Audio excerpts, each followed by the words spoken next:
African safari and may include animal kills and carcasses. Viewer discretion is advised. The darkness is lifting and a Birmingham is approaching, and this is Safari Live.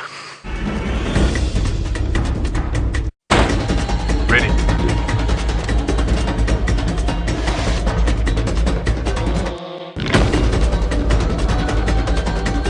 Standing by.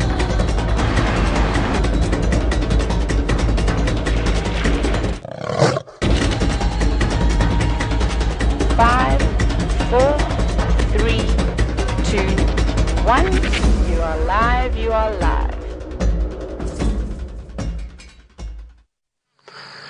Well, good morning everybody and welcome to our Sunrise Safari, and it could not have gotten off to a better start. We had audio for this male calling and we came out towards Impala Plains and bumped into him straight away. And isn't that amazing? One of the Birmingham boys, he's busy on a territorial patrol, so we've seen him scent marking quite a bit already this morning, lots of vocalizing, and so hopefully there'll be a lot more to come. But we couldn't have asked for a much better start. It's amazing. So Dave and I are thrilled.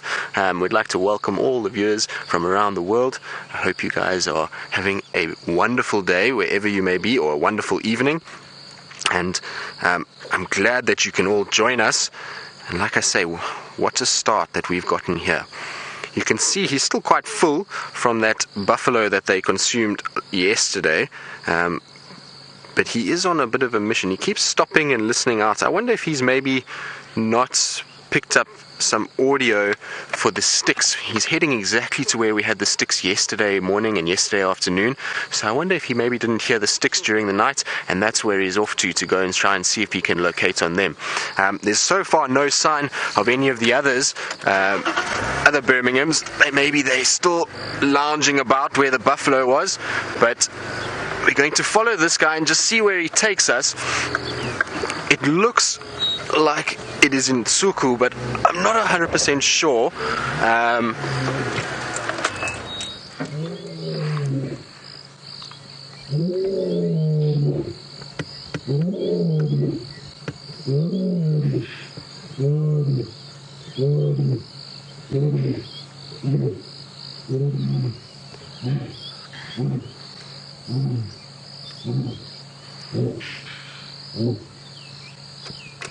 And that is how to start a day in Africa. Isn't that the most incredible sound?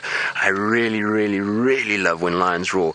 So to start the day like that is absolutely unbelievable. But I'm going to catch up with him quickly before he disappears.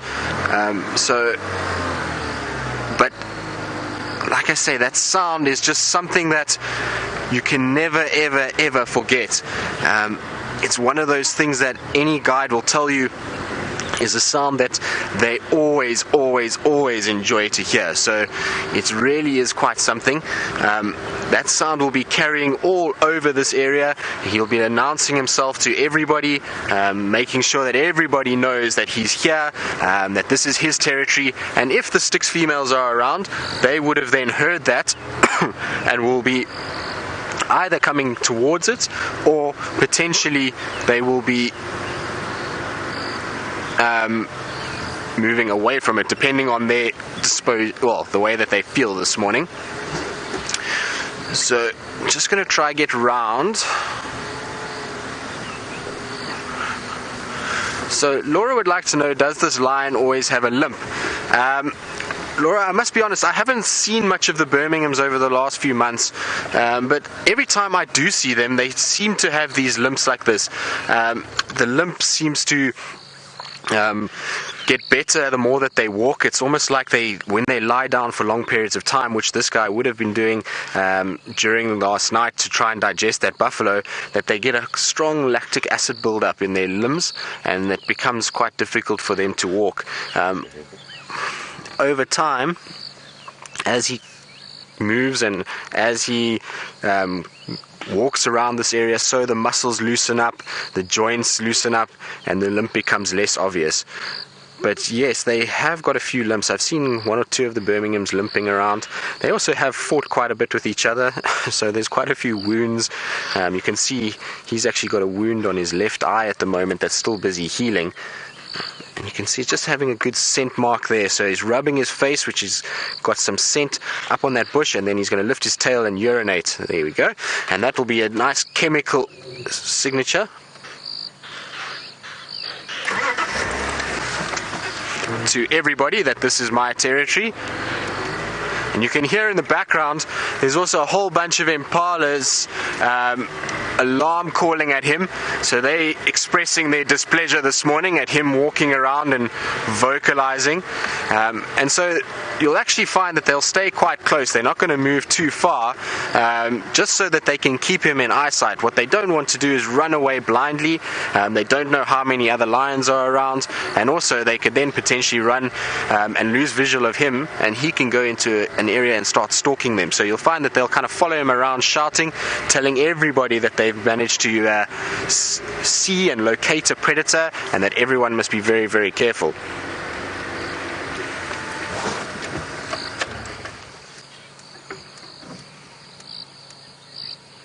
But isn't he magnificent? The manes on these Birminghams have really gotten much, much larger over the last few months, and they are really looking absolutely incredible.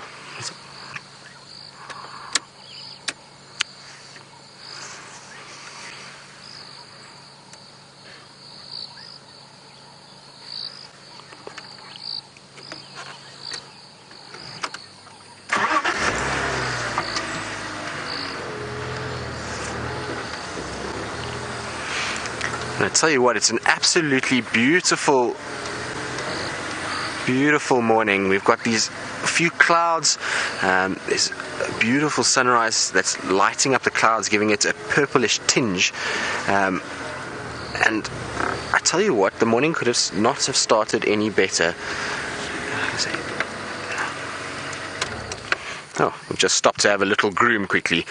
So you'll find that they often do this as they're walking around. They'll get maybe a burr or a seed stuck to their coat or in their mane, or something kind of loosens, and so they often during the walking process will just stop to groom themselves, get rid of any of those things, and then they'll carry on again.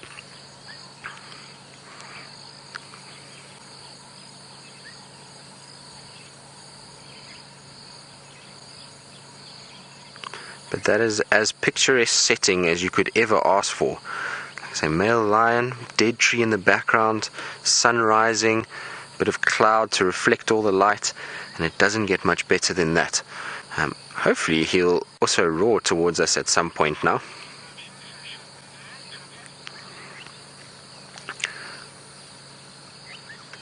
Alright guys, so just going to come past the vehicle here. I just want to see where he's going to go from here. But you can see how close he's walking, and you can see he's completely relaxed with us. There's nobody, he's not turning towards us in any way or looking at us. He's on his own mission, but you can see how he stops and listens extensively. He's kind of looking around all the time, and like I say, I'm pretty sure he's trying to locate the sticks. Where they were last night from here is really not far at all, so hopefully they will reunite. It would be quite nice if we got all of them together, including the little cubs. I haven't heard any audio for any other lions, so I haven't heard him calling to his brothers or to his coalition members, and I haven't heard any females responding either, but he seems to be hearing something. He keeps stopping and, like I say, looking in the same direction.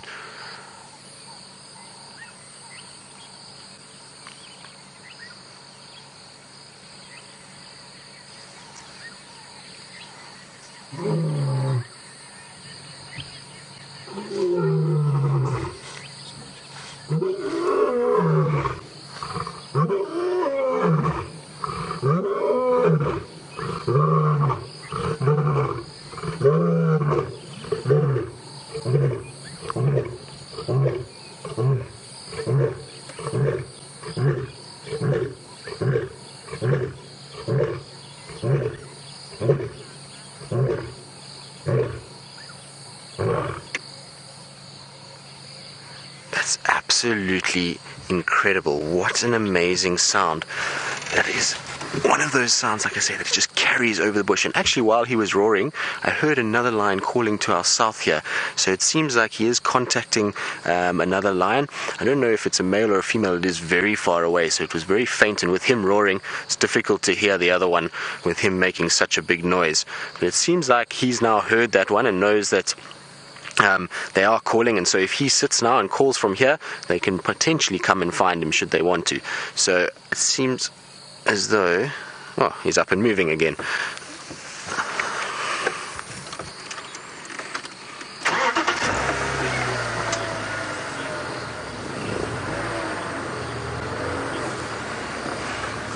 So Julia would like to know what a lion's scent mark smells like. Julia, as we drive over his scent mark, there's actually not too much of a smell to it. It's not like a leopard that has that very popcorn kind of smell. This one is really nondescript. There's no real scent to it. Lion urine can sometimes get quite pungent over a day or two, but generally it smells just like cat wee would. But this that we've just driven over now has got no scent whatsoever. But what I can tell you is that he is passing wind, and that is not very pleasant at all. He's just dropped a little bomb on his way here, and it smells like a 3-4 day old buffalo, which is not very pleasant at all. So very sneaky and not very pleasant of him, but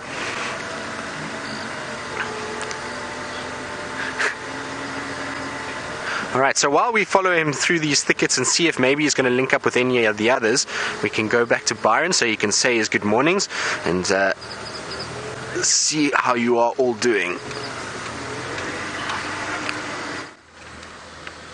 Good morning, everyone. It's lovely to have you with us. My name is Byron, and on camera with me this morning is Craig, or Batman. I've been driving around in search for any animals, but no luck yet. But I'm so glad you've had all the luck with Tristan so far, that beautiful male lion. And he called. Nothing better than hearing a lion roar early in the morning. And we heard him from camp.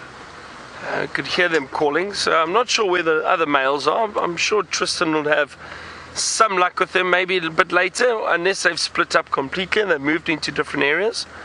I'm still using the spotlight. It's still not quite light enough. It's getting there though, but I'm just using it just in case we do spot something.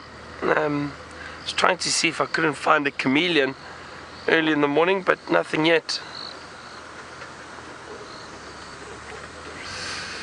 So don't forget, we are completely live, so please send us your questions and your comments either via Twitter at #SafariLive, otherwise email us questions@WildEarthTV and we'll answer your questions, and we do enjoy hearing from our viewers, so please send through questions and comments.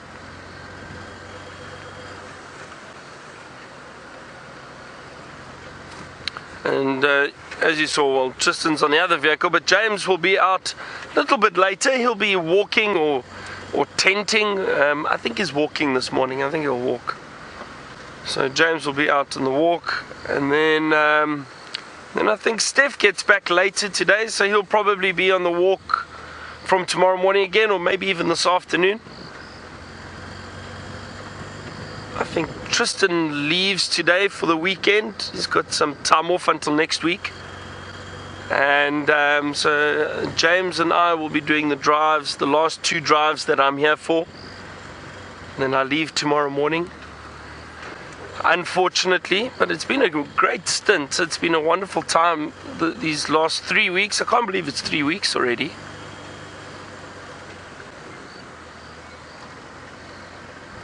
And thank you, Lou. Lou says I will be missed. Thanks, Lou. Oh, I hope so. I'll miss everyone. And then then it's off to Londolozi next month with guests for safari, which I'm looking forward to. That's going to be very nice. Good to be back down there again. Slightly different area. Not too far from here, in fact. It's, I would say about 10 or so kilometers from here, south, directly south or southeast, the southwest of here rather. And then and then Chicago next month. Next month I'm in Chicago, so would love to meet up with some of you. I will put out some posts of where I'm going to be and what I'm going to be up to. I am probably going to meet up with guests, try organize a few safaris for people. So yeah, maybe we'll bump into you in Chicago, who knows. Alright, well, while I continue searching for animals, Tristan's still got that beautiful male lion. Let's see what they're up to. So welcome back, guys. I hear you've been hearing all about Byron's adventures over the next few months, and he is indeed quite a busy boy. So we'll have to follow him on his social media accounts as he was talking about. This male is still mobile straight south at the moment, and like I say, he's gonna pop out exactly where we had the sticks yesterday. I'm pretty sure he's not going towards where they were lying yesterday, but where that audio is coming from. Maybe it's the 4th Birmingham that we didn't have yesterday. I know there was only 3 of them yesterday, so maybe it's the 4th one. When he has been roaring, we haven't seen any or heard any sign of the other 2 that were further north of us yesterday. So I'm not sure which line is calling back. We haven't had any more audio for it, and he seems to be on a serious mission though. He's moving quite quickly now. I'm just going to try and get around this bush. But like I say, look at the colors in the background in the sky there. Isn't that absolutely spectacular? It doesn't get much better than that. I'm just going to try and move us slightly so the aerial's out of the way. There we go. But look at those pinks. Beautiful.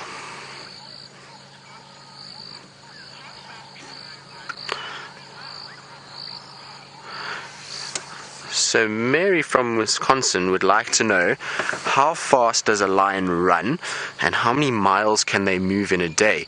Well, Mary, in terms of the miles moving a day, it's quite variable. Some lions, particularly the males, once they are territorial, sometimes can move massive distances to protect their territory, and so you'll find that they can sometimes do easily 10 miles in a night or a day, patrolling their territory. Let's just change direction. And in terms of their speed, a lion can get to about 80 kilometers an hour at full speed. Alright, so that in miles is probably close to about just over 65 miles an hour, so very, very, very, very fast. The thing about lions is they're not as fast as a cheetah, but what they do is that they utilize each other. So when they are chasing, they'll try and utilize one another to chase towards each other, and that means that even if they don't have quite as much speed as the cheetah, using cooperative hunting, they can often grab the things that they're hunting by chasing towards one another.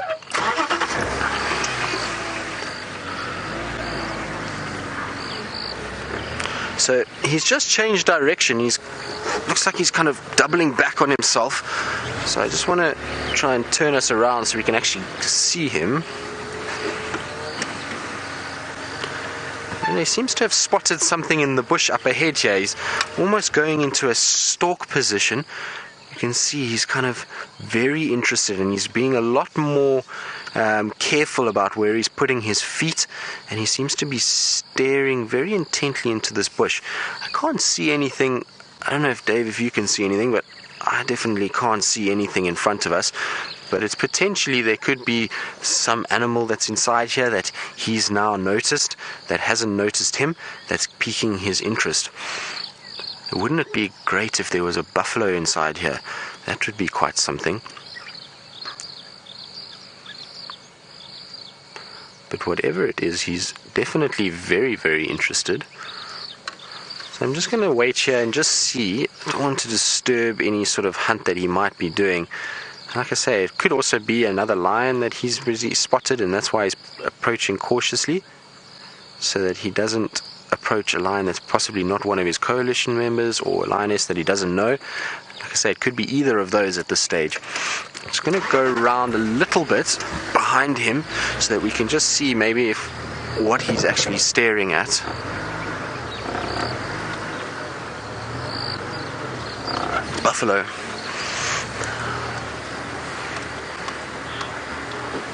So, Shadow Koi would like to know how loud is a lion's roar, but before I answer that, I've just spotted a buffalo that's up ahead of him here, so it looks like he's stalking buffalo, and they are tucked up in this thicket here across the road, and he's busy watching them. So, I don't know if maybe we're going to potentially see a hunt. Dave, I don't know if you can see, there we go, there's the buffalo, busy feeding, and it doesn't seem like the buffalo has seen him at all. So hopefully we're going to get a situation where he'll actually do a proper stalk for us. But while he lies here and watches the buffalo, you're asking me about how loud a lion can roar. Well, a lion can roar very, very loud. It's the loudest sound of any land mammal in the world. And when they vocalize for us as people, we can hear them from about 5 kilometers or 3.5 miles away. So if you think about how loud something has to be for a sound to travel 3.5 miles, it is incredibly, incredibly loud. For the lions themselves, depending on the terrain and the conditions, they can sometimes hear each other as much as 10 kilometers or 6 miles, 6-7 miles, which is crazy, crazy distance. So very, very loud is the answer to that. But you can see the buffalo just starting to come out. Now it looks like a herd of Dugger boys or male buffalo, and so I would imagine that it's going to be quite tough for him. If it was just one buffalo on its own, then potentially he would have a chance, but a group of male buffalo with him by himself is going to be very, very difficult, because often what will happen with the buffalo is they'll actually start to kind of come together and try and actually then push the lion away. So they present a united front with horns facing forward, and they then will try and chase that male. So it would be quite a difficult thing for him to bring down one of these buffalo. I do see a female there as well, so that's maybe who he could be targeting. You could see she's quite skinny as well. Still some of the effects of the drought that we've had. Some of the buffalo haven't quite put on enough condition just yet. So this could be potentially what he's looking at. I don't see any calves though. But the majority of this herd is males. You can see the difference actually there between the male and female. The male on the left and the female in the center of the screen. You can see her horns are not nearly as big as what the males are, and they lack that kind of big helmet-like structure on top of their head. But it mostly look like males in this. You can see some big males in the background there coming through. So this would be a very difficult hunt for him. But they are slowly but surely edging their way closer to us, and obviously then closer towards this lion. And he's getting lower and lower and lower as he's trying to hide away so that the buffalo don't see him. I'm pretty sure though these buffalo have heard him and will know that there's a lion in this area. But maybe they're stuck between a rock and a hard place, given that there's lions roaring south and north of them. I suppose they've just got to take their chances and go to wherever they can. But they are, like I say, getting a lot closer, and so it will be quite interesting to see what his next move is going to be, or what their move is going to be. If they pick up the scent and see him, you'll probably find that they're going to come charging towards him and try and chase him away. And like I say, they'll kind of make a big structure in front with all the horns facing forward and try and then push this male lion away from this area.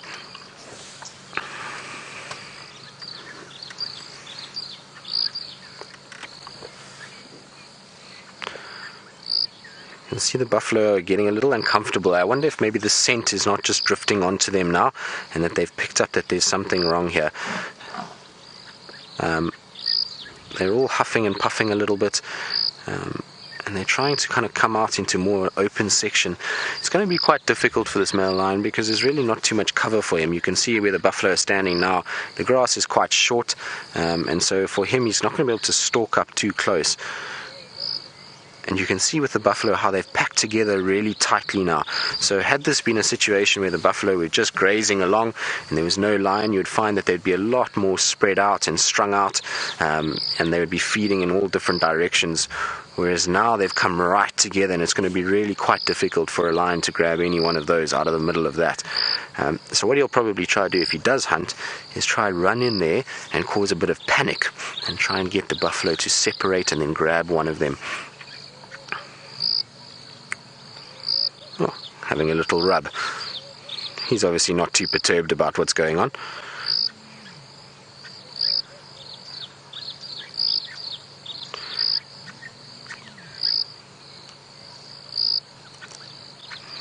And you can see with their heads those massive set of horns, and that's why the lion will be very, very careful when it comes to this. So this one is busy sniffing, trying to scent. It can obviously pick up that there's something here that they need to be very careful of.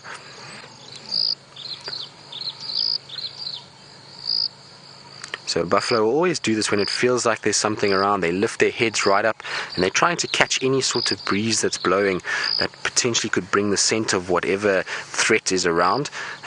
And like I said, there's a gentle breeze. It's not very strong at all, but it is coming from the west towards the east, which is from where this lion has walked towards where the buffalo are standing. So it seems like they now have picked up that scent and they know something is up. They probably can't see this lion, especially now that they've moved around the vehicle. The lion is kind of where between the lion and the buffalo at this stage. And so it's in all likelihood they can't see it, but they can smell him. He seems to not be too interested now. He's kind of turned his head away and is not actually even watching anymore. I think he's realized there's far too many buffalo here for him to hunt. But while we kind of watch and see what plays out, we're going to go across to Byron, who seems to have his favorite animal with him.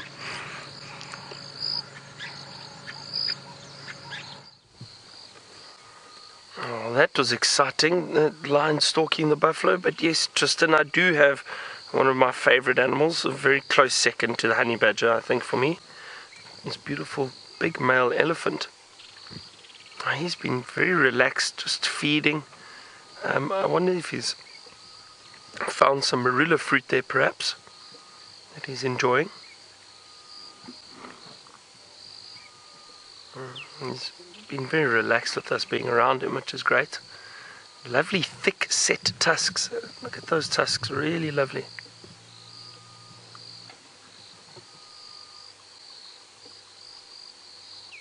Now, interestingly enough, it looks as if though this elephant is left-handed. And I'm being serious, actually. Elephants will select a tusk that they prefer using, either the left or the right, and you can see this left tusk on the elephant.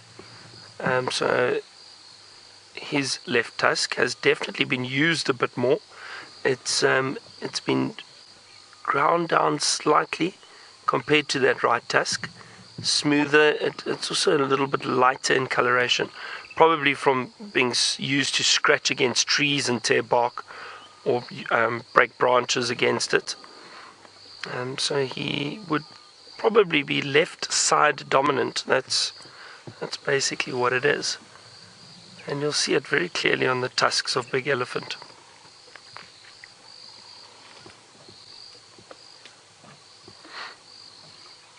Just flapping those ears now and then. Now, I don't think that's really to cool himself. I wonder if it's not because of the amount of flies around at the moment. See, with all these marula fruit under the trees and that, with them feeding on it, there obviously are a lot of flies around. And I think perhaps he's just trying to get rid of some flies. Usually when they're flapping their ears to cool themselves down, it's a gradual, steady flap. But that he doesn't flap, and then all of a sudden it's a rather quick 1 or 2 flap.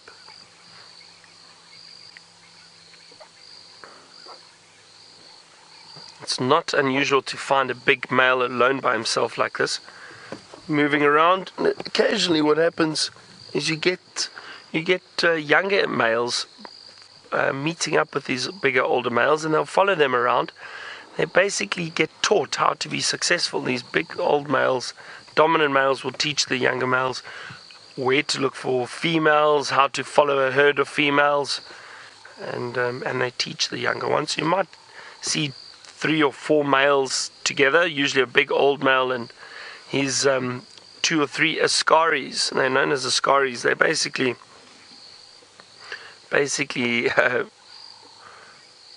well, would we say protect? I don't know if they protect, but they follow him around. And they do. That's usually with the very big old males. You'll see that. I've seen it a few times. Big, dominant, old male walking around. and he's got some young males with him.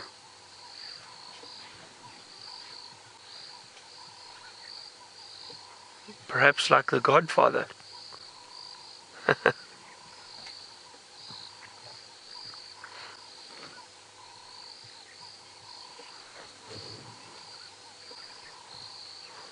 I could honestly watch these big elephant for hours.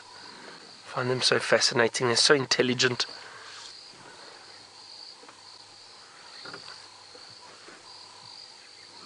It looks like he's leaning against that tree a little bit. Well, they do that. They'll lean against a tree or scratch up against a tree.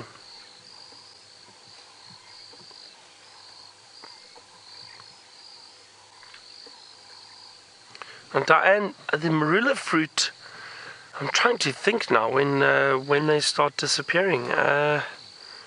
If I remember correctly, Diane, I think still into February, there's still a lot of marula fruit on the trees. I think from about March, you start seeing less and less.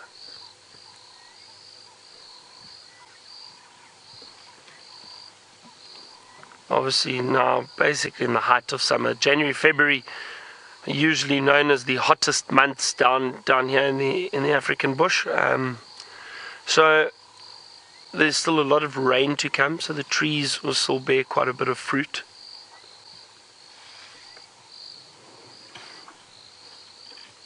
But yeah, I think right up until the end of February, there's still quite a lot of fruit. Looks like that elephant is smelling us there now. Just lifted his trunk. Craig was wondering if this elephant would charge us, but he looks very relaxed.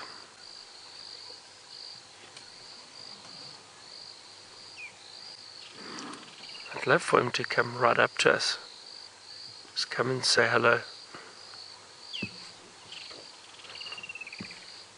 Oh, let's see, here he comes.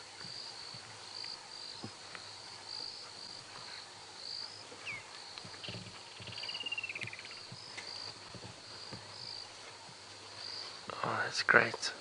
William, I'm not sure if they're right or left-footed, if they have a preference. I've never seen an elephant play football. But you say when they're digging for food, when they're kicking the sand, I don't know. I would assume so, William. I would assume so. That they probably prefer using one foot more than the other, perhaps. It would make sense, I think, if they left or right dominant with their tusks, and it's also got to do with their trunks. They usually twist and turn their trunk a certain way. If they're left or right dominant, they'll either twist it left or twist it right, more so than the other way. Well, let me just reverse slightly here. Let's just see. He still seems very relaxed, so I'm going to reverse and just try to sit with him a little bit longer. Let's see what he does.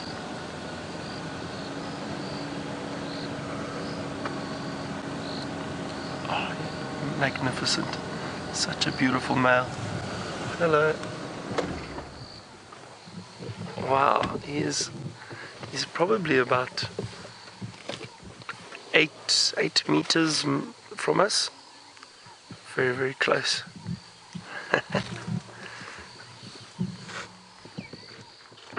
And I know some people get quite nervous when they get close to elephant, and to be honest, it's better to be a bit nervous and more respectful of elephant, especially if you're not too sure of the signs that they do give if they're feeling unhappy or aggressive. But I do believe that you should never feel scared. As long as you show them respect and you look out for warning signs if they're unhappy, and if they are unhappy, rather just leave them alone. The problem comes when people try and push the boundary. They get too close to elephant when they are upset, and that's usually when accidents happen. And Mary Ann, you wanted to know how old elephants will live in the Sabi Sands, and possibly between 50 and 60 years old, but you need to remember they'll move from here right through into Kruger, They don't necessarily just stay in the Sabi Sands. But, on average, 50, 60 years old. And big old males.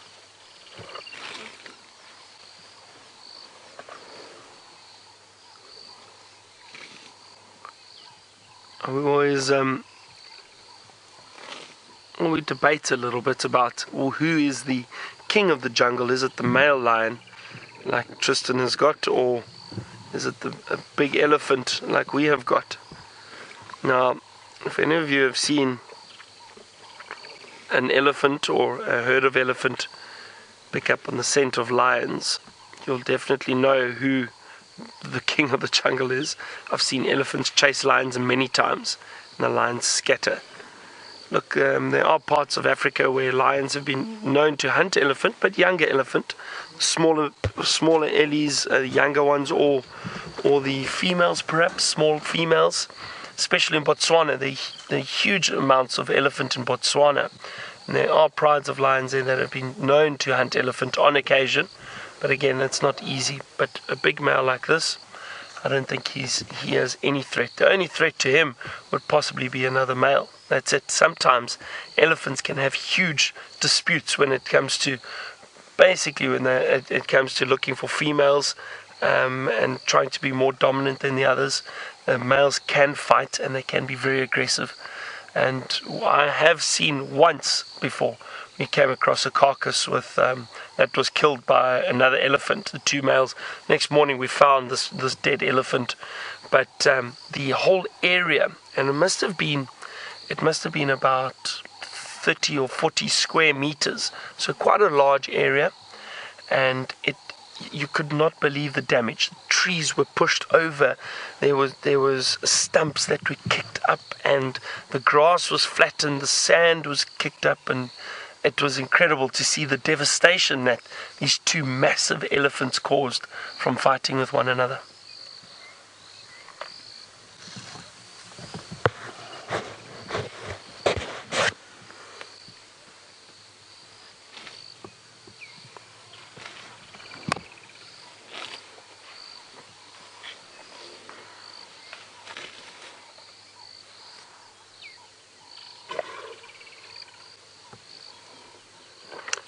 So Judith from Wisconsin, you were wondering about what I just spoke about with if any predators would hunt these elephants, and just as I mentioned, the lions.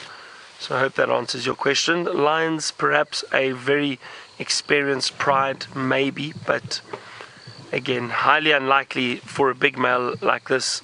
I can almost guarantee you that lions would not hunt this male.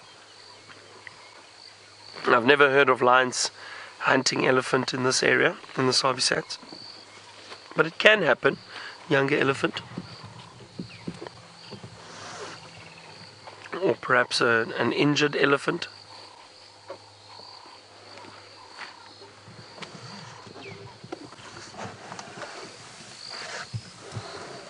So great. You know what, I'd like to stick with him a little bit longer. He's just going to see where he goes. Let's reverse a little bit more. It's not.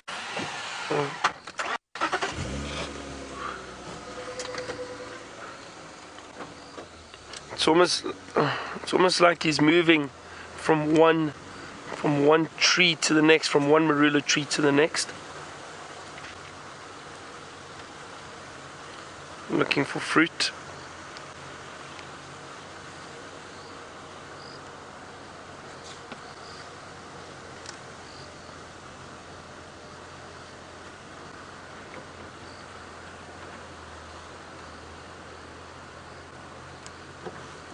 There's a lovely sunrise coming through the trees behind him.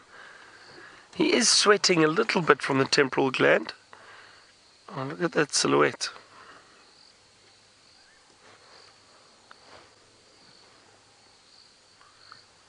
Now we know that sweat from that temporal gland often means that the males may be in must, which is when they have just an increase in testosterone and a lot of hormones moving through their body.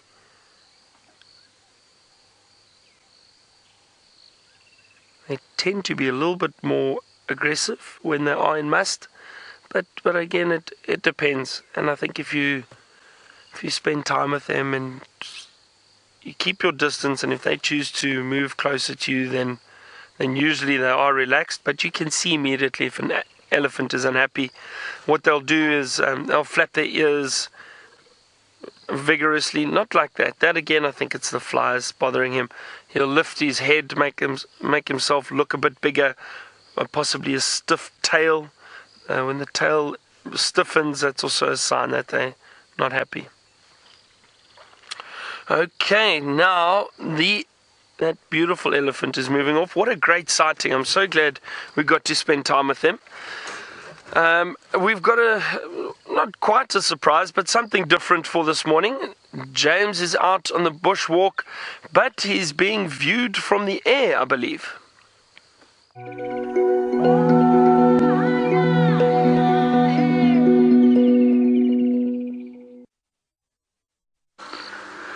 Good morning everybody, and welcome to the bushwalk part of this live safari, broadcast to you as the dawn has broken with a great shaft of golden sunlight coming over the eastern horizon. I'm estimating it's about 75 degrees Fahrenheit. Isn't that marvellous? I didn't get that, I'm afraid, Louise. Sorry. You can see us standing outside the tent. Yes, there we are. We're having a wonderful time outside the tent. You can probably see Herbert as well.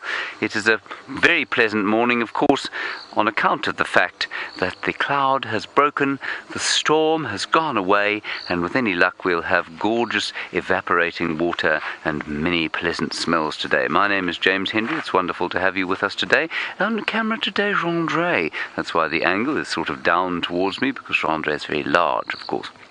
Now, you must talk to us. We are as live as Byron is and as Tristan is, #SafariLive, and send us your comments or questions. You can also send us questions or comments to questions@WildEarthTV during the course of this walk. Now, the reason we did this little drone shot, of course, just a bit of a practice for our opening shot on Monday morning for the TV show. That is Sunday evening, 11 o'clock p.m. Eastern Standard Time in the United States, Nat.Geo Wild. And if you are not living in the north of America, then I'm afraid you're going to have to watch us on the internet, as always. Let's go for a walk. A sign of Karula. Sorry, Louise, I think my radio's too low. I've turned it up now. Can you try that one again? Oh, much better. Much better, right. Good. We're going to head up here. I've got some monkeys alarm calling, actually. So we'll find out what they're shouting. While we do, let's head across to Tristan and his lion.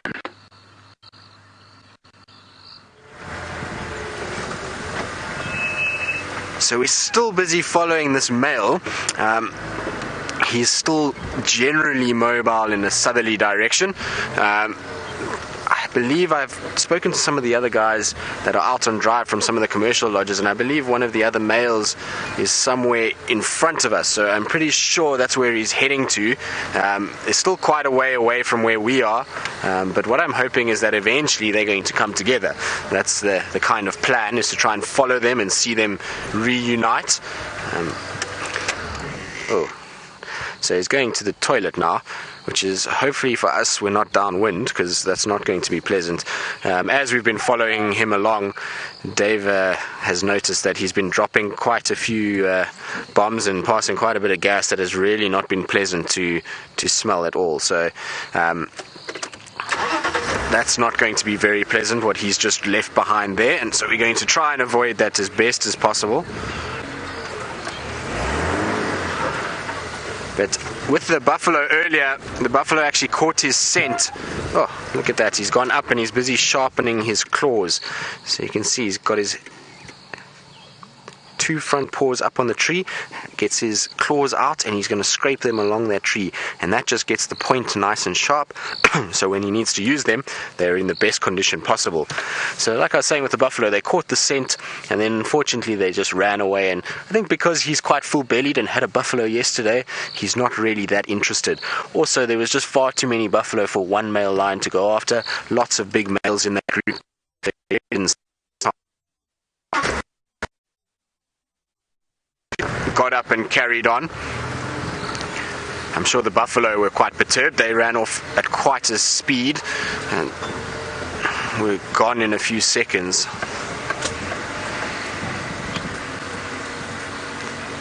So we're just going to go through a little bit of a thick area, and then we're going to come out onto a really nice open section, which will be really pretty.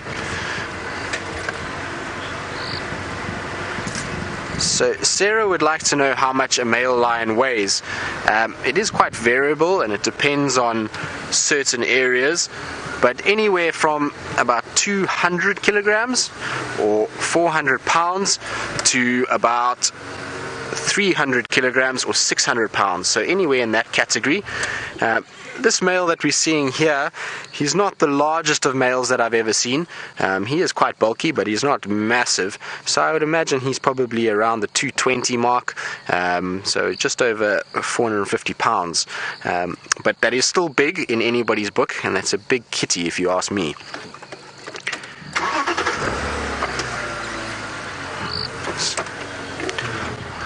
Just trying to find a little gap to get through here to follow him. It's quite a few thorn trees here that are not great for our tires, so we're going to try and avoid those. Don't particularly want to puncture next to a male lion, so we're just going to try and ease our way through here.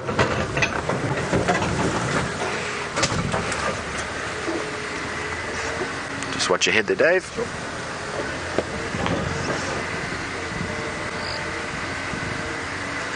So you can see he's actually about to get onto a very prominent path. So this path would, in all likelihood, be made from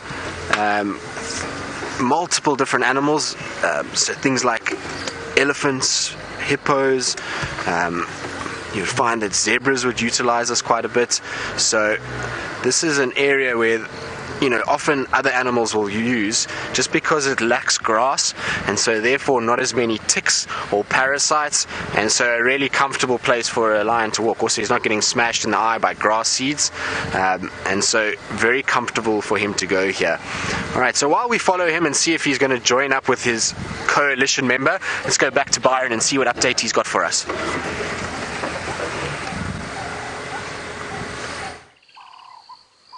Now, well, Tristan's been following that lion. I just heard a bird called a nediki. I'll show you what it looks like. That's it over there. And I'll play the call for you shortly. I'm just trying to see if it calls again. Now, I've never seen one, but I know what they sound like.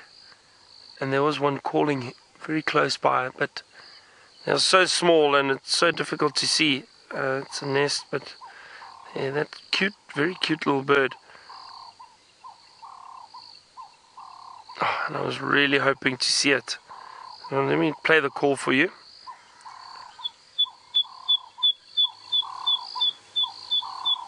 Quite a high-pitched whistle. Just having a good look around here, if maybe it sticks its head out. It would be nice to see this a little bit. This is the call it was doing now. That sound. That's what it was doing.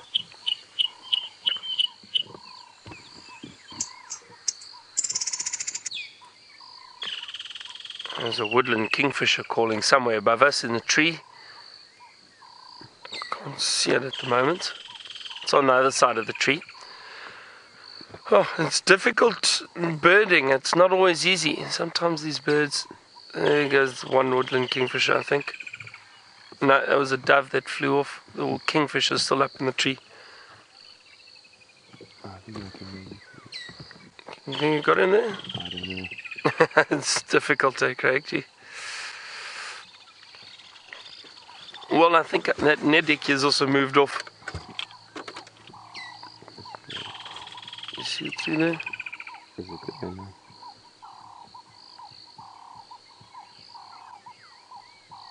No. No, I think you got branches there. Very, very difficult to see them. Anyway, I was hoping we were close. That bird was here, and I don't know if you've ever seen the Nediki on Safari Live. It's not a bird that you see very easily. Very small, very secretive, and not easy to spot. Anyway, we're going to continue our search. I'm going to head towards Buffelshoek Dam, just see if there's any activity around there. Tristan's still with that lion. Let's go see if it's out of the thicket.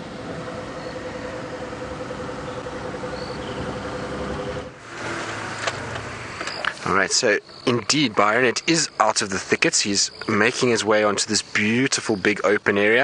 You can see he's just passing one of the commercial vehicles there, and behind us. So I'm sure he's going to make his way towards this open section, and I'm hoping that he's going to maybe go static on this open section. It's an area where, you know, they often lie down. I have seen the Birminghams here quite often. They like this open clearing, and so hopefully this is where he's going to settle. But we have a very picturesque scene. You can see the sun rising behind him there, and isn't that absolutely beautiful? I'm just going to try get a little bit in front of him. He's still very mobile southwards, so to just try and get in front and get a bit of light on him.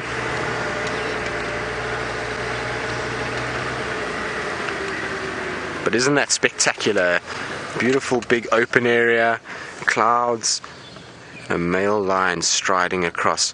Still got that limp. It's not getting much better. I thought it would have walked it out by now, but it seems he's still got it, so probably a bit of damage somewhere there. But male lions are very resilient animals and very hardy, so he'll be able to recover from that, no problem. So he's just gone behind the vehicle, so just checking where he went. But he's absolutely unperturbed by us.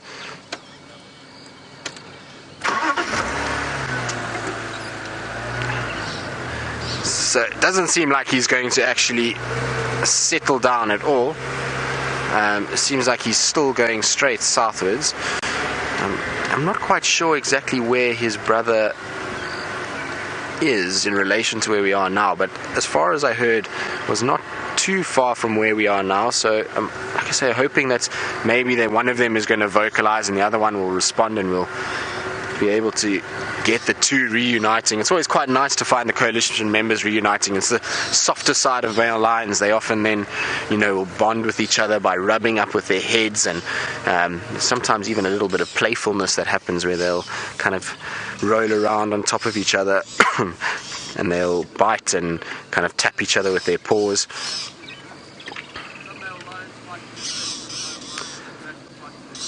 But he is an absolutely magnificent animal. Very, very, very beautiful.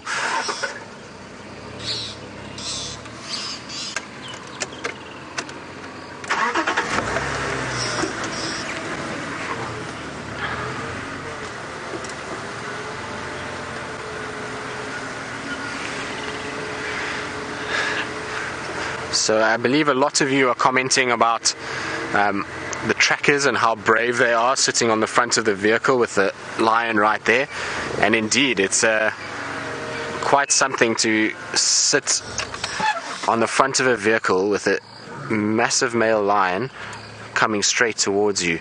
I have actually had instances where male lions have gone and sniffed the feet of trackers, and I think that takes a special kind of courage, just to sit there and let it sniff around. I even had one incident, in fact, right where we are now, with a pride of lions, that the females were sub-adults, and they were quite curious sub-adults, and they actually went up to a tracker and started to play with his boots. They obviously found the leather had a bit of a taste and a bit of a smell to it, and so they were pulling on his shoe while he was still sitting there, and eventually he actually had to try and kick one of the lions to stop him being pulled off the front of the seat. It was quite something, and at the time the tracker actually didn't look too perturbed at all. He was laughing about it, but it was quite something to watch, I tell you what. And afterwards, his whole front of his shoe was absolutely soaked with lion saliva, which is probably not the best thing to have. There'd be a lot of bacteria and a lot of smell coming off that, that's for sure. But I think that's him. He's decided this is where I'm going to stop for a while, and if my coalition member wants to join me, then this is where he's going to find me. You can see he's now starting to groom, which is often a sign of a male lion just slowing down for the morning. After walking like he has done now through these bushy areas, he would have loosened his fur. There will be a few ticks that would have gotten onto him, and so he's just grooming all of that out to try and make sure that his coat is in its best possible condition, and so that when he rests during the day that he's not going to get covered in ticks and bitten all over the place, and so that's why he's grooming. Also, you can see his paws there are a little bit wet. Alright, and so cats are not a huge fan of wet paws, so he'll just be grooming that excess water off and getting that matted fur back into decent shape.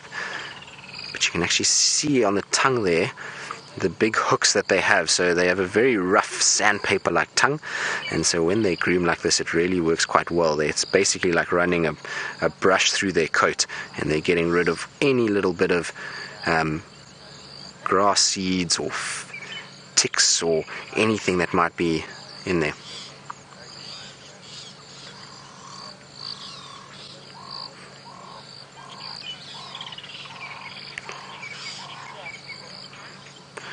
So Eric would like to know, do lions get hairballs like house cats? Well, they can get hairballs, but generally their stomach is so acidic that most of the hair gets digested or is passed through and defecated. It's very seldom you'll actually see them coughing up a hairball. Generally it just comes out through their dung. So unlike cats that will basically cough one up and regurgitate hair, these guys just let it go through their system and pass it on the other side.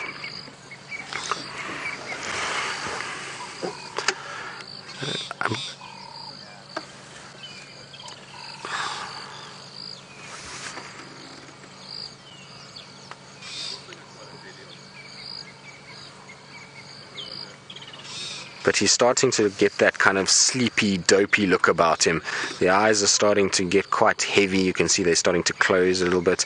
So I'm sure as soon as he's finished grooming, we're going to see the typical male lion flop, which is when they just literally flop their head down and pass out for the day. The only thing is where he is now is going to be a very warm day for him if he stays there.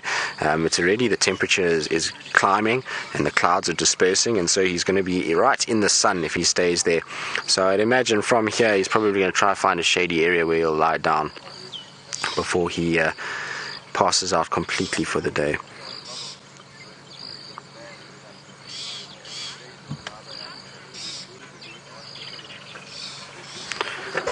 So Michael would like to know how big a Birmingham Boy's territory is. Well, Michael, at the moment their territory, I'm not exactly sure precisely how big it is, but if I had to hazard a guess in the areas that they inhabit and where they spend their time, that their territory currently is probably around about 10,000 hectares, or in acres that would be close to 20,000 acres. So it is quite large, and that is the advantage of having a coalition. Alright, so because there's more than one of them, they're able to establish a very large area which will include multiple females and will therefore be a lot easier to protect because there's more of them, and each one can then patrol different sections, and so they can keep that larger area to themselves.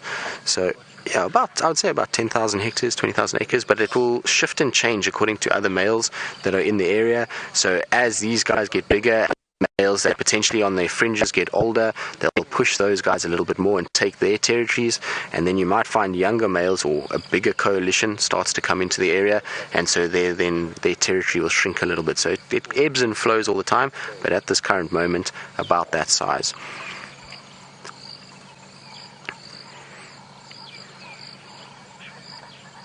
Alright, so while he sits and grooms himself and we wait the arrival of his brother, we can go back to James and see what he's found on Bushwalk.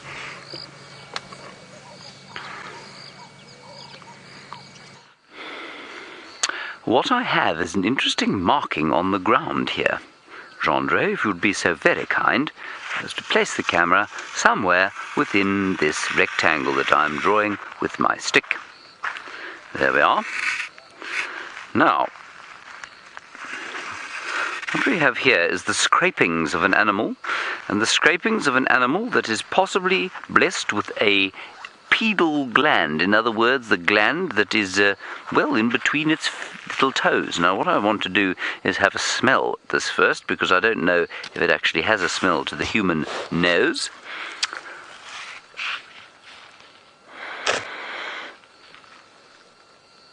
Try to distinguish that from normal soil. Maybe a slight whiff. Nothing too obvious. And I'm imagining that many of you will be able to guess precisely what this is. It is a wildebeest that has come along here and marked its territory. Now, the wildebeest here tend to do that in a fairly random fashion because, well, they don't have to be territorial very much. The females only come into estrus, I suppose, round about now, actually, in order to give birth. So, no, they've got a gestation period just over 9 months. So, basically, they've got another month or so before the females will come or start coming into estrus, and it's at that point that they will need to keep a territory and then herd their females in. But there has been a lone wildebeest around here lurking about, normally with the impala, and this is his sort of territorial marking. I almost feel like he's doing it because he feels he should. There are no ladies around for him to keep in his territory. He won't be here unless they are around for very long, so he's very much a temporary resident, and so his territory here is very much a temporary one. And that's what he does. He's got a gland between his front feet. Genre, you're about to stand on a poo-poo. Careful there. Take one step back with your right foot. Genre's going to stand on a dung. I've been distracted now completely. He's got a gland between the cloves of his hoof, and then he scrapes it on the ground, and that leaves a scent for another wildebeest bull that might come along. He's being very hopeful if he thinks there's going to be a great plethora of wildebeest bulls coming through here. I expect the females can probably smell that he's been here as well. Then the other thing he does, of course, is he puts his dung on the ground and spreads that too, but that's not fresh. That's quite old dung, that stuff there. But this here is what Genre was about to stand on, and that is wildebeest dung. It looks like sort of elongated and flattened buffalo dung. There we go. Marvellous. And that too is used as a slight territorial marker. Now, it's quite unusual to see this sort of thing, of course, because we don't get wildebeest very often, but this is very common for them to do, and we've definitely seen them doing it, especially up on sandy patch. Right, let us continue along on our little walk. We're going to head down towards the south to see if we can't pick up on some Karula tracks as we go. I'm not sure if we will.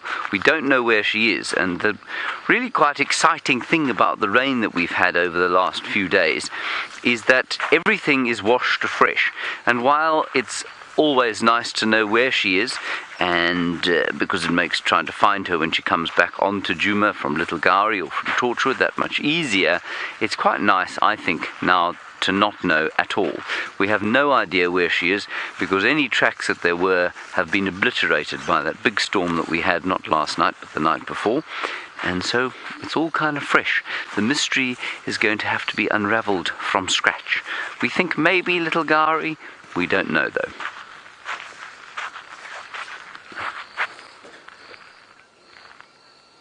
No, I'm afraid no, didn't get that one. Turtle trekking. Oh, turtle trekking, you say. I think when was the first time I was surprised, or the last time I was surprised by an animal on foot? Genre, you're going to walk into a great big pile of sticks. You need to be very careful. The last time I was surprised by an animal on foot was probably, oh, you know when it was? It was about 3 days ago. Genre is now telling me to get out of his way. And I ran down this very road, it was Philemon's Dip, and then I went to the bottom, and I turned right onto Philemon's cut line, and I was having a little jog on my own, contemplating the world and the universe, watching very carefully, but I obviously wasn't watching very carefully enough. And when I got to, say, this distance from the tree over there, big tree like that, in fact very similar, and that is a distance of, I'm going to say about 35 meters, maybe 40 meters or so. I looked up, and there was an elephant looking at me like this. an enormous bull elephant. I think the same chap that we've had lurking around here for the last few days. And he was just sort of looking at me like this. So obviously I stopped immediately and started to back off, thinking, you know, where am I going to go? Where's the latest cover? You know, because an elephant like that can just then come straight out. If you give him a fright, he can come barreling out at you and be on top of you within seconds. Not normally because he wants to kill you, but normally because he's saying, what are you doing? Get out of here. You're making me feel uncomfortable. But this guy just stood there. And I got a bit of a fright, obviously. Heart rate went up and I started backing off and walking sideways like this. And as I moved down the road, he just gave the very briefest sort of nod of his head, as if to say, go on, get out of here. You're disturbing my peace. And then he went back to looking at the ground and picking up marulas. So that was about 3 days ago. No, it was 2 days ago. That was the last time I was surprised by an animal. Turtle Tucker. Is that the name? Turtle Tucker? It's quite an astounding name, really. Turtle Tucker. We have another scraping over here, and I believe this to be the scraping of an elephant as they came through here. A big herd came through here sometime last night, and they were going fast, Herbert reckons. He reckons they were on a mission down towards the south. Why they were on a mission down towards the south, we are not very sure. Perhaps they were going to Treehouse Dam to have a bit of a drink. We're going to continue, put some distance between us and quarantine. Byron would like to give you an update on the sunrise and the general state of his safari. So I've circled around towards Buffelshoek Dam and had a look around there, but unfortunately no sign of any animals at the moment. It's been fairly quiet on this side. I'm thinking what we're going to do is I'm going to head down towards Chitwa Dam, go have a look around there. There's always something going on there. It's a wonderful dam, so I think I might head down there. But you never know, we might bump into something else along the way. Having a good look around here. I haven't seen any tracks yet, any leopard or lion tracks.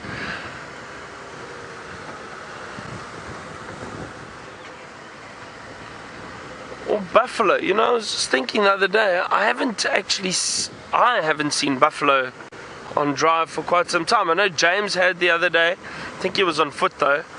I just haven't seen anything. It's a lovely morning. It's still very cool. The temperature's quite cool. So I'm assuming that if there are any predators moving around, you know, they would most likely still be moving around because of this cool weather.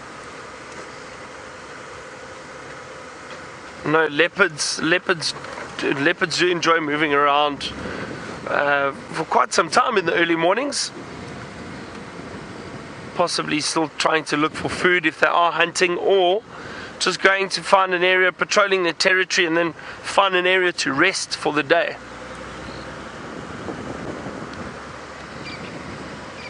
And I wonder, when I get towards Chitwa area, I'm going to have a good look around just to see if we can't see any signs of Karula or her two cubs.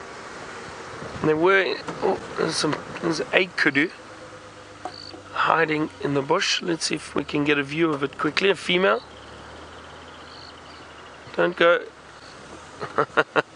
It's moving off. Hold on a second. Let's see if we can get a view. Might see through there. Can you see through there, Craig? There we go. Female Kudu, well camouflaged in the thick bush. They blend in very, very well.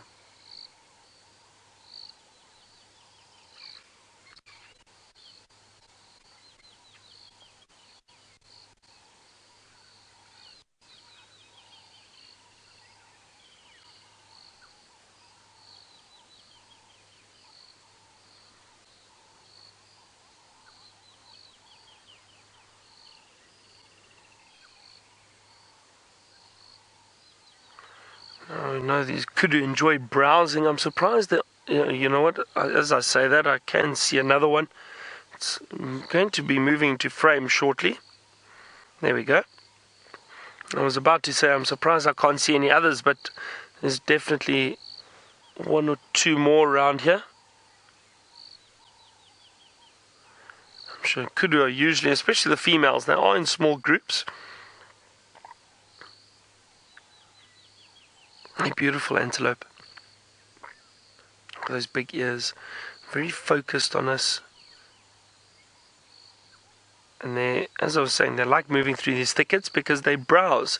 They feed off the trees, and these lush green leaves at the moment are perfect for them.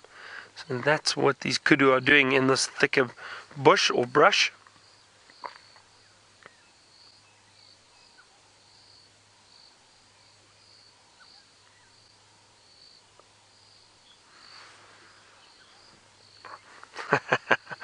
Suzanne, you say it's almost like she's got a milk moustache. Yes, you've got that little bit of white above the top lip. And it does, when you have a big sip of milk and you get that milk moustache.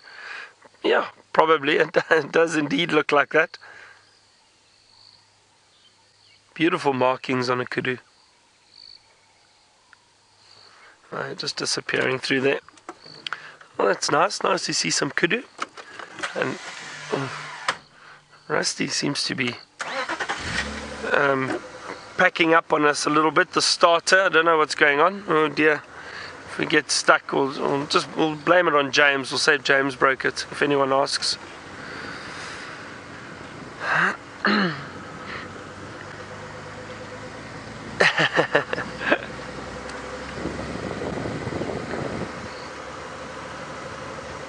Now we were treated last night a little bit. I managed to convince James to play a bit of guitar for us. So he played 3 or 4 songs, and it brings back such fond memories. When we used to work together at Londolozi, James would often come into the boma and play guitar for guests, and we'd sit around the fire in the evenings. And we had so much fun. We really did. It was wonderful. And James is a brilliant guitarist, and I think I'm one of his biggest fans. I probably won't tell him that, but it's true. It is true. And do enjoy it when he does play, especially in the bush.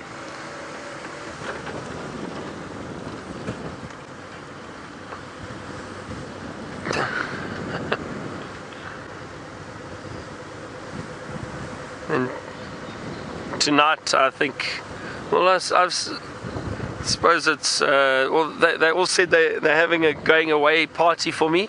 Now, I don't know if it's because they're sad I'm leaving or because everyone's so happy that I'm leaving. So they're having a party. I'm actually not sure if I'm even invited to the going away party.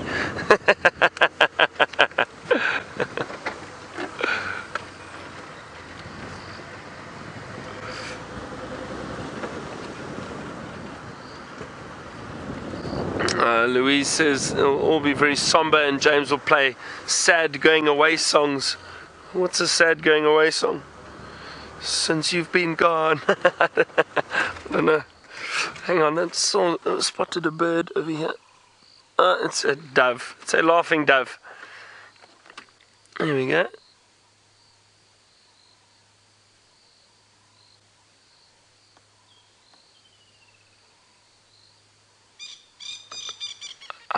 And there is the call of a Cogui Francolin. Let's see if we can see it, because there goes the laughing dove. Hang on, that Cogui Francolin was very close. I'm going to try and find him. He's in the grass somewhere here. Where are you now? We know how well camouflaged they are. There, here we go, here we go. Got him. There it goes. Cogui Francolin. Can you see?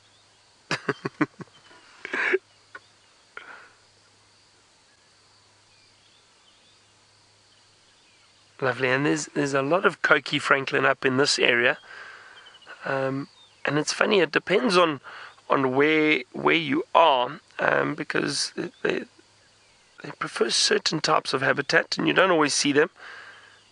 I'm trying to think now. In the southern part of the Sabi Sands, didn't see many Cogui Francolin, or certainly did not hear as many as I hear up here. There was another Francolin down in that area, known as a Shelley's Francolin. I'll try to show you a Shelley's Francolin quickly. I'll just get it. But it's also a Francolin which we don't see very often. And these little, for some reason, these little Francolin are very difficult to see. Now, there is the Shelley's Francolin. Have a look at that. Now, I haven't seen Shelley's Francolin here yet, but I do know they occur in the area. But down south, we would actually see quite a few of these, or hear them also. We hear them a lot, not necessarily see them as much like the Cogui Francolin. However, we have been able to spot quite a few Cogui Francolin, even with them calling like this, but they do hide. You can see how they disappear through the long grass, especially now, this time of year. But that Shelley's Francolin, it's got a wonderful call. It sounds something like...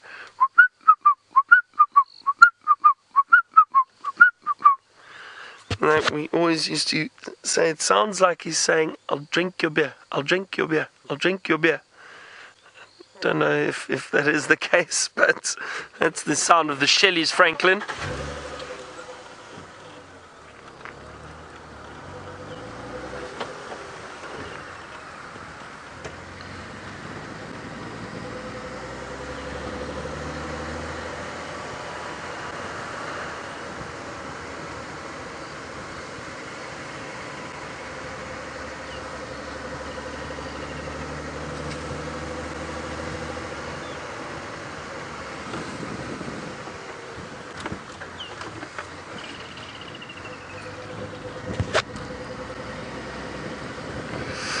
Sydney, you want to know if the Cogui Francolin are related to grouse?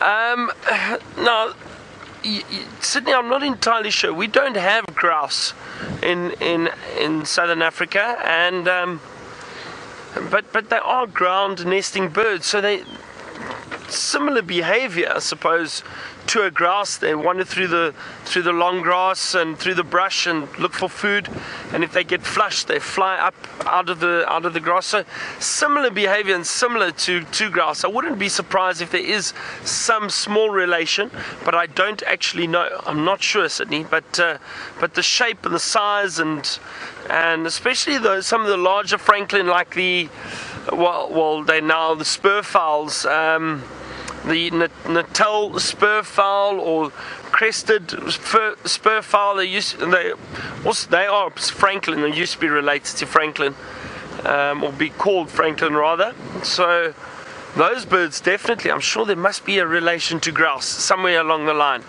but we don't have grouse here at all.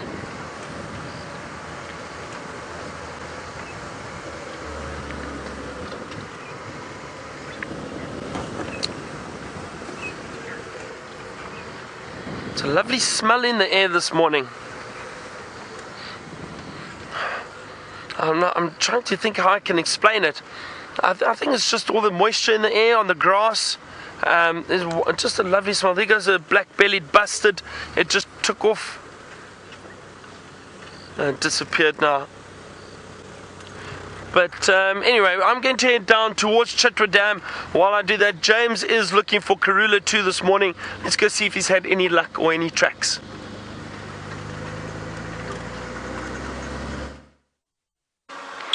We have not had any luck just yet, of course.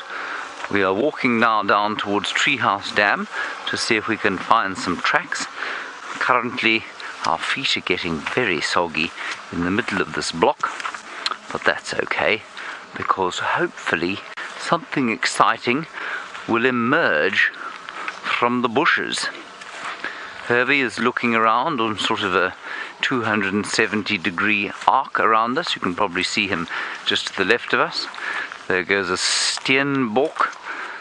You wouldn't have seen the steenbok. It wasn't behaving very steen-like at all. It was moving at some speed. So I don't know where she is. Nobody's found any tracks. We've just met Ephraim on the road, and Ephraim had no idea where Karula was, which means I think that her tracks are probably not crossed out of Djuma. She could easily be still here on Djuma. Now apparently you can see a game path that we're walking on, which is interesting, given that we're not walking on a game path. But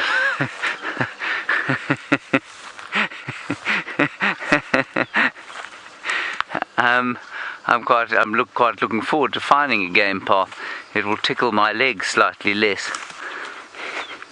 This time of the year, all of the panicum grasses produce a kind of sticky sap in the mornings, especially after the dew's been on them, and if you walk through a stand of panicum, you look like you've walked through sort of some icing sugar.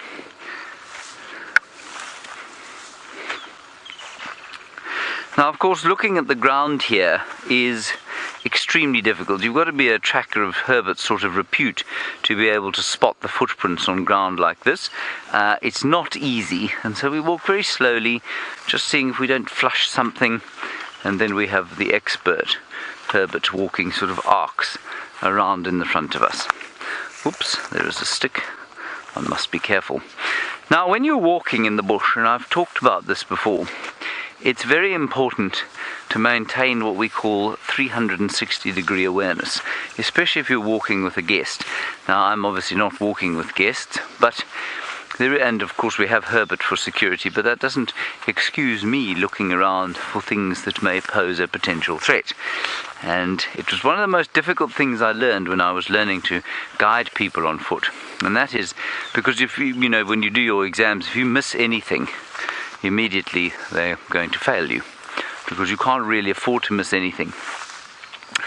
And so what you do is you watch to the left, you scan around like that, then you'll look to the right, and then every 8 or so steps you check behind you to see that the guests haven't fallen off the back of the walk, because it's incredible in 8 steps how fast a guest will disappear. So we count 1, 2, 3, 4, 5, 6, 7, 8. If we're walking at a speed and a guest stops to pick something up or tie their shoelace, they can easily be sort of 20 meters behind you. And if you're not constantly checking, it's very easy for them to just disappear. Happened once or twice, which was a bit disconcerting. Then you look down to check for tracks, and then you repeat the process. Left, right, check behind, tracks. And you've got to keep doing that. And I remember on the long trails that I used to take sometimes, when you're carrying a pack, you're carrying a heavy rifle like this, it'd normally be cradled if we were in an open area, it's very easy to kind of just start to look at your feet. And if you look at your feet for a kilometer or so, you can be fine. But if you look at your feet for 10 meters or so, you can equally be very unfine, because there could be a buffalo under a bush. And the thing with walking out here is that you cannot ever really let your guard down. And we've all done it, where we've been walking along and kind of come out of a daze and thought to ourselves, you know what, I could have walked past anything there. I haven't been paying attention. And for me, that was why I didn't like guiding people on foot. For me, it became too much of a concentration responsibility. I far prefer this kind of thing where, well, Herbert's looking around, Jeanre's looking around as well, keeping things, the three of us looking out for things, and we've all got some bush experience. So that's the sort of strategy if you're walking through the bushes. Let us head back to Tristan and his lion. We're going to head back towards Treehouse Dam and see if there isn't something there in the way of leopard pug marks. Alright guys, so our male has carried on mobile south and has eventually come into this little thicket that we have here, where he's positioned himself. He still has his head up and is still listening quite intently. While we were following him, he actually came to an area where we found some of the tracks for the sticks from yesterday, and so he was sniffing around quite a bit and doing a couple Fleming grimaces to test the scent and see who exactly it was, but he seems quite satisfied that there's nothing really too interesting to follow there, so I don't think any of the females are in heat. Still no more audio from the other coalition member. He's also hasn't called again, so I think he's actually just trying to find a place to bed down for the day. It's a nice shady thicket that he's got here, and the sun has just started to come out and break through the clouds, and so it was getting quite warm, so I think it's a good place for him. You can see he's grooming a little bit there, so it's often a sign that they're starting to look for a place to rest for the day. Tell you what, he's quite dexterous for a big lad. To be able to bend over and lick over your own shoulder is quite amazing. So quite a flexible spine that they've got. Most cats actually do have it. So you'll find that they're all able to kind of get around and groom all those areas. I'll tell you what, he's also quite brave putting his nose near his backside. Like I was saying earlier, the smell emanating from that backside this morning is quite something. We've had a few gag reflexes. Dave's been suffering on the back here, so he's a brave boy to put his nose right there, that's for sure. Hopefully he'll be good to himself and won't pass gas while he's got his nose there. But if you look on his paws there, you can actually see he's got his claws all the way out. So he's bracing himself, trying to make his legs stiff to just balance himself while he grooms. And you can see the size of those paws when he was doing it. Absolutely massive. But it looks like he's going to be resting for the day. Like I say, he's kind of in this thicket, and it looks like a really good place for a male lion to sleep for the day. The only problem is there's lots of flies where we are now. You can actually see that his tail is going excessively there. He's turning quite a bit, and you can actually see all the flies landing on them. So those are all little biting flies, and those flies are really quite painful when they bite into you. And so those will be driving him crazy. And because he's got a full belly, he probably still has a bit of smell to him with in terms of rotten meat, and so a lot of the flies will be landing on him because of that. So I might find that he might move from where we are now.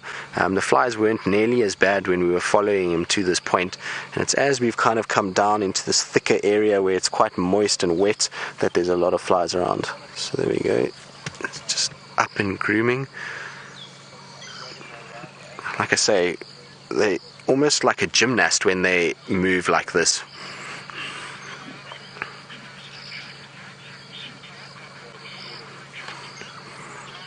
So Michael would like to know why lion and leopard claws are retractable and cheetahs are only semi-retractable.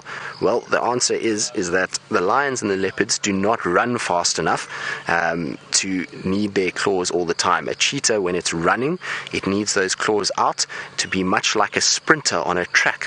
So you can imagine those Olympic athletes, they have those shoes with those little spikes on them, and that is exactly the same for a cheetah. Those claws just help for them to gain traction when they're running, whereas lion and leopard, because they don't run nearly as fast, they don't actually need that traction like the cheetah does, and so that's why their claws are sheathed. Also with leopard, they need to be able to climb, and so they need sharp claws to be able to hook in and be able to climb up.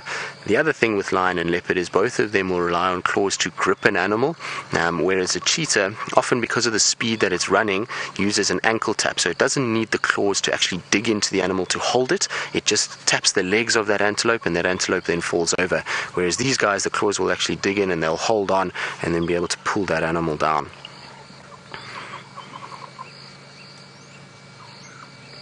And so if they had their claws out all the time, much like a cheetah, they start to blunt. Michael, I don't know if you've got dogs or at home, but if you have dogs, you'll know that their claws are always out, and because of them moving and running around, the claws tend to get very dull and not very sharp, and so it's much better for the lions to keep those protected when they need them.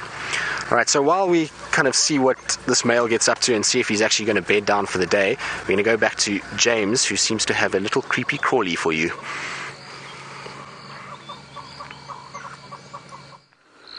Well, it's not so little, and it's not so much a creepy crawly as a wavy. And that's how its legs work, of course. That is the millipede that you've all seen many times before.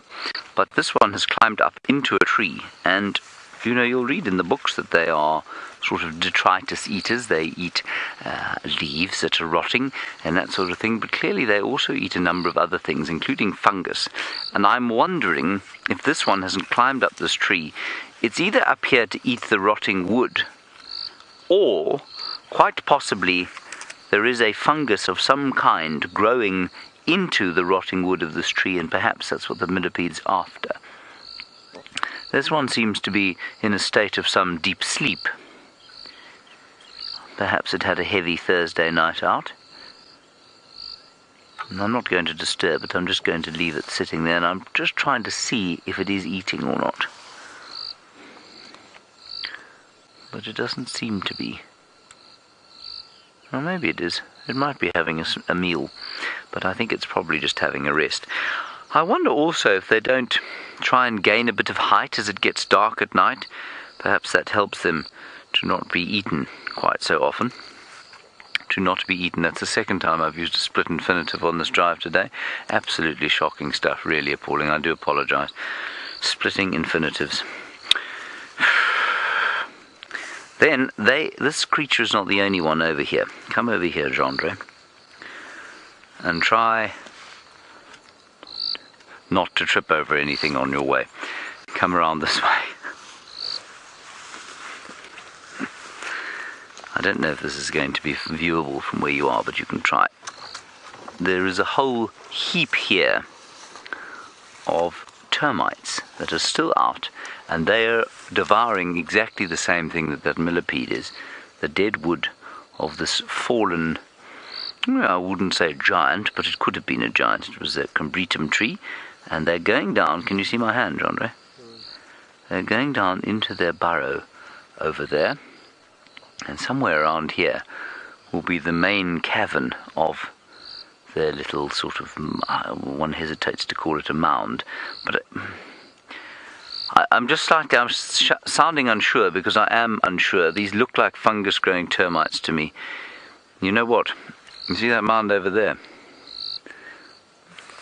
It would not surprise me at all if perhaps that mound extended all the way out here, and perhaps this was just an exit tunnel for them, and what they've done is sort of emerge around about this dead tree, and perhaps they're going to collect what they can from it, take it down, and I suspect maybe that there's a section here of the mound underground that will become defunct once they've finished feeding on this bush.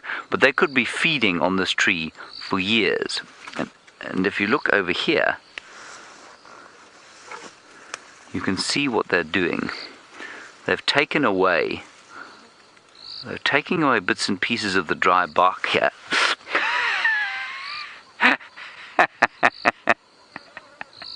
It's that terrifying feeling where something's bitten you and you don't know what it is, and it was a soldier termite that got hold of my finger. And that's a totally instinctual reaction. I'm afraid I probably didn't look very manly, but that's the way it is. I just want to quickly show you then down here, Jondry, you can see here they have taken away the bark entirely, and so they've been busy on this tree for some time. While I tend to my injuries, well, not very severe injuries, and release this soldier termite, Byron has got some hippopotami out of the water.